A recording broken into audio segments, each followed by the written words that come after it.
बोलिए प्रेम से सद्गुरु कबीर साहेब की जय। गुरु धनी धर्मदास जी साहेब की जय। काशी तारा धाम की जय। समाधि स्थल मगध धाम की जय। आचार्य गद्दी खरसिया धाम की जय। श्री हजूर साहेब की जय। धर्माधिकारी साहेब की जय। सकल संत महापुरुषों की जय। अपने अपने माता पिता की जय। सकल हंस को बंदगी साहेब। यदि अपादोदक से चलेन स्थाणो प्रभेदे तरुभाववासु वन्द्यः सताम्यो महनीय कीर्ति तं श्री कबीरं सततं नमामि। तं श्री कबीरं सततं नमामि। अत्र स्थान सुपथने पुरतः शोणीतले संस्थिता लोकातीत महोदयो गुणनिधि शास्ति स्वशेषांकुरा आर्यानार्यभिराम पास्य जनितो एकात्मतत्त्वं परं नानाडम्बरवारणैकमिहिरः श्रीमत्कबीराय भो। कबीर नामं परमं पुनीतं युगे युगे स्वामी हरति दुःखं दातारमुक्तं पुरुषं पुराणं तं श्री कबीरं सततं नमामि। तं श्री कबीरं सततं नमामि। वंदौ चरण सरोज गुरु मुद मंगलयागार। जय सेवक नर होत है भव सागर के पास। तो गुरु के सुमिरन मात्र से नासत विघ्न ताते सर्वारंभ में ध्यावत है सब संग। बोलिए प्रेम से सद्गुरु कबीर साहेब की जय। सकल हंस को बंदगी।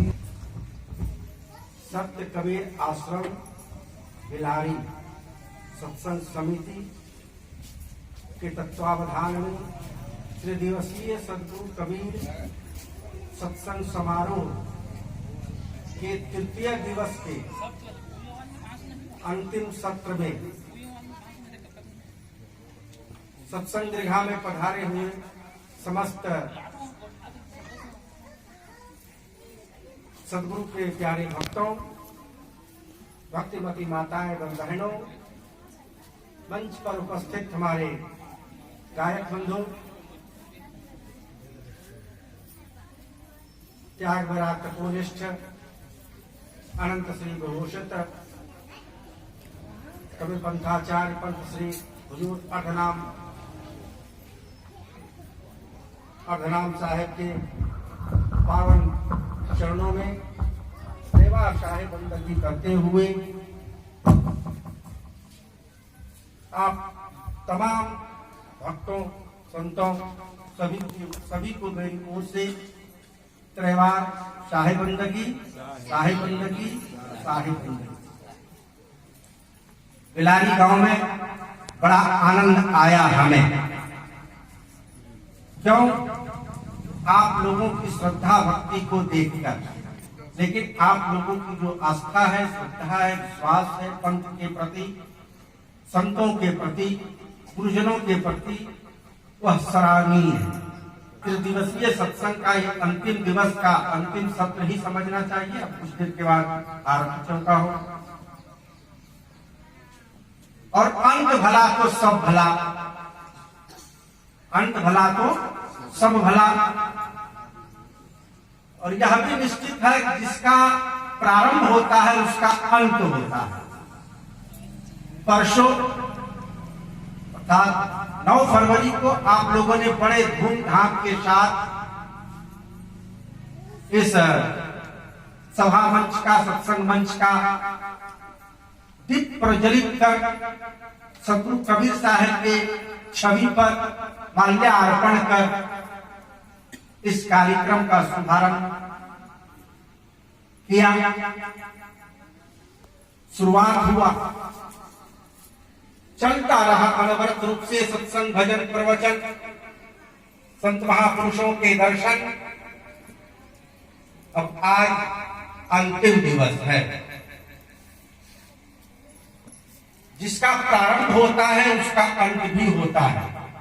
यह प्रकृति का नियम है, शाश्वत नियम है, बदलने वाला नियम नहीं है। ये अनवरत रूप से ऐसा होता आया है, जिसका श्री होता है उसका इति भी होता है, जिसका जन्म होता है उसकी नहीं होती है। क्या कोई ऐसा व्यक्ति आपके गांव में है जिसका जन्म आज से 5000 वर्ष पहले हुआ हो? 100 साल के शायद संयोग मिल जाए तो मिल जाए। जिसका भी जन्म होता है उसकी मृत्यु निश्चित होती है, ध्रुव सत्य है, अटल है। जातस ही ध्रुवो मृत्यु ध्रुवम जन्म मृतस्। भगवान श्री कृष्ण की महाराज अपने सुयोग शिष्य अर्जुन से कहते हैं, भगवान श्री कृष्ण अर्जुन से कहते हैं कि जातस ही ध्रुवो मृत्यु, जिसका जन्म होता है उसकी मृत्यु निश्चित होती है। इसमें कोई ननु नच नहीं है, कोई टाल मटोल नहीं है। इसके लिए किसी के लिए भी कोई कानून अलग से नहीं है।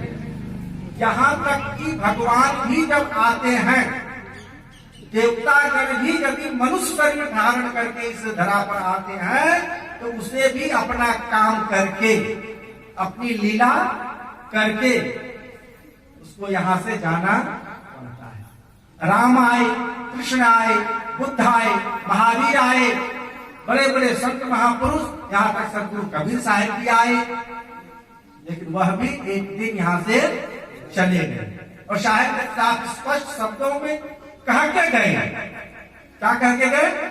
आया है सो जाएगा राजा रंग फकीर, एक सिंहासन चढ़ी चले एक बांधे जंजीर। आया है सो जाएगा, जो आया है वो जाएगा। राजा हो, रंग हो, अमीर हो, गरीब हो, चाहे पक्का पहलवान हो, चाहे राजा और रंग हो। कोई पहलवानी के बल पर कहे तो मैं नहीं जाऊंगा, तो ऐसा संभव नहीं है। आज नहीं तो कल जाना ही पड़ेगा। एका एक सभी को चलना है कचहरिया, ओढ़ी के चदरिया ना। एका एक सभी को चलना है कचहरिया, ओढ़ी के चदरिया ना। एका एक सभी को चलना है कचहरिया। कचहरिया मतलब परमात्मा के दरबार में जहां से आए हो वहां हिसाब किताब तो वही होगा। राजा हो या रंग, सबको एक एक करके जाना है। मृत्यु के क्यों में, मृत्यु के लाइन में सभी कोई लगे हुए हैं, सभी कोई मृत्यु के लाइन में लगे हुए हैं। काल के गाल में सबको समाना है। जो इस संसार में आ गया है, पैर रख दिया है संसार में, उसको जाना है। आने में संशय हो सकता है कि गर्भस्थ शिशु जिंदा जन्मेगा कि मुर्दा, इसका कोई ठिकाना। लेकिन जो जन्म ले चुका एक न एक दिन मरेगा, यह शाश्वत सत्य है, निश्चित है, ऐसा होगा ही। जो जन्म लिया है उसको मरना ही मरना है, तो मरने से फिर डरना काहे का? जब मरना ही है तो जिस दिन मरना होगा मरेंगे, उससे डरना क्या है? मरण मरण सब कोई कहे, मरण न जाने कोई, ऐसा हो के ना मरे जो बहुरी न मरना हो। ऐसा होकर कि फिर से मरना न पड़े, ऐसा कुछ करके जाओ। पुनरपि जननम पुनरपि मरणम पुनरपि अग्नि जठरे शयनम। बार बार जन्म लेना, बार बार मरना, बार बार माता के गर्भ में आकर गर्भ की पीड़ा को सहना, यह प्रकृति का नियम है। और ऐसा न करना पड़े, इसके लिए हमको भक्ति और भजन करना पड़ेगा। क्योंकि माता के गर्भ में आना, गर्भ की पीड़ा को सहना, यह सबसे बड़ा कष्टकर है, सबसे बड़ा नर्क है। समझो माता का गर्भ है, जहां की मलमूत्र का ढेर है। मलमूत्र के ढेरों के बीच में पड़ा हुआ यह बालक 9 महीने तक का रहता है। वो संकुचित जगह, कितना छोटा जगह होता है माता का गर्भ। यदि डॉक्टर के यहाँ आपने गर्भाशय का चित्र देखा होगा तो बालक हाथ पैर भी सीधा नहीं कर सकता। हम लोग बैठे बैठे थक जाते हैं, कभी दो पैर आगे पीछे कर लेते हैं, खड़े होकर 10 मिनट टहल लेते हैं। 9 महीना हाथ पैर एकदम सिकुड़े हुए, कितना कष्ट।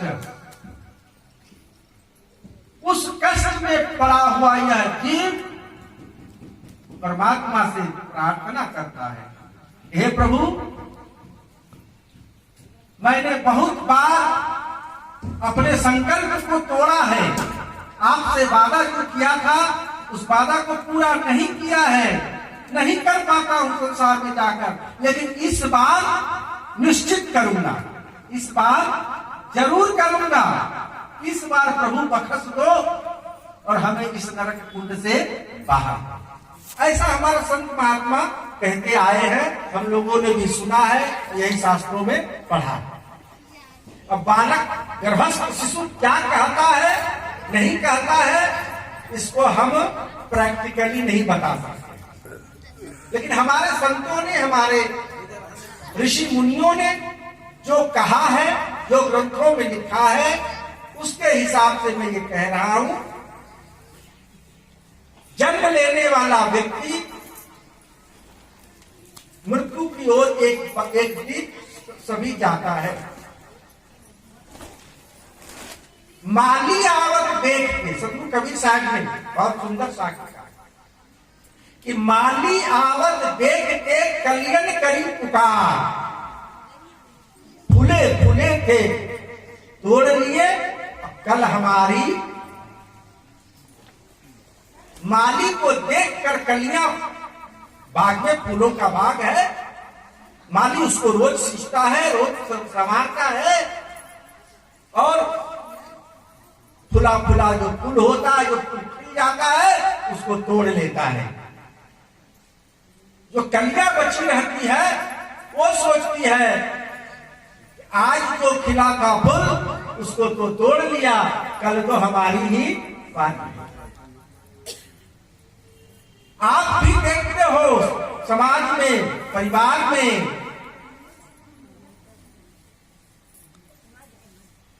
कि घर में चोरी हो गया, किसी के घर में, किसी के घर में चोरी हो गया, तो आप सचेत हो जाते हो, पता नहीं कल हमारे यहाँ भी चोर न घुस जाए, न प्रवेश कर जाए, हमारे घर में भी चोरी न हो जाए, तो सावधान हो जाते हो। पड़ोस में यदि चोरी हो गया तो 2-4-10 दिन तो एकदम सावधान रहते हो, पता नहीं हमारे यहाँ भी चोरी ना कर ले। आपके पड़ोस में यदि चोरी हो जाता है तो आप सावधान हो जाते हो। पड़ोस में जब चोरी होता है तो आप सावधान हो जाते हो न हो कल चोर मेरे घर में ना घुस जाए। क्या पड़ोस में कोई कल मर गया, आपके पड़ोस में कल कोई मर गया, या कल आपके सामने से कोई शव यात्रा चला, उसे देखकर आप सावधान होते हो? सावधान होते हो?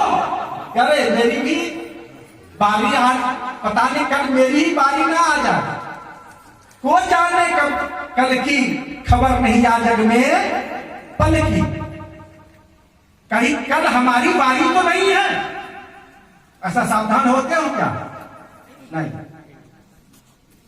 मृत्यु को कोई याद करना चाहता ही नहीं है। मृत्यु के नाम से लोग डरता है, जबकि मृत्यु के नाम से डरना नहीं चाहिए। वो तो निश्चित है, शाश्वत है, सनातन है, वो होगा ही होगा। लेकिन मृत्यु से लोग बचना चाहता है, बचता है, याद नहीं करता है। जिस दिन लोग मृत्यु को याद कर ले, उसके जीवन से सारी बुराइयां दूर हो जाए। मृत्यु को केवल याद रखेगा कि भाई एक ना एक दिन तो मरना ही है। क्या चोरी डकैती बदमाशी करना जी, क्या हिंसा करना, क्या लोगों को सताना, क्या ईर्ष्या द्वेष करना, क्या लोगों के धन को लूटना। एक दिन सब चला ही जाना है। खूब जमा कर लो, बटोर कर लो धन दौलत को, पूरे संपत्ति को, दौलत जितनी संपत्तियां हो सके उसको जमा कर लो। क्या एक अधेला भी साथ लेकर जाओगे क्या? जन्म लेकर कोई भी व्यक्ति कुछ आता है क्या? कोई भी व्यक्ति मुट्ठी बांध के तो आता है, फिर मुट्ठी खोल के देखो उसमें एक अधेला है क्या? जन्म लेते समय कोई भी व्यक्ति कुछ लेकर नहीं आता है, और जाते समय किसी को एक अधेला जाते हुए लेके देखा है क्या?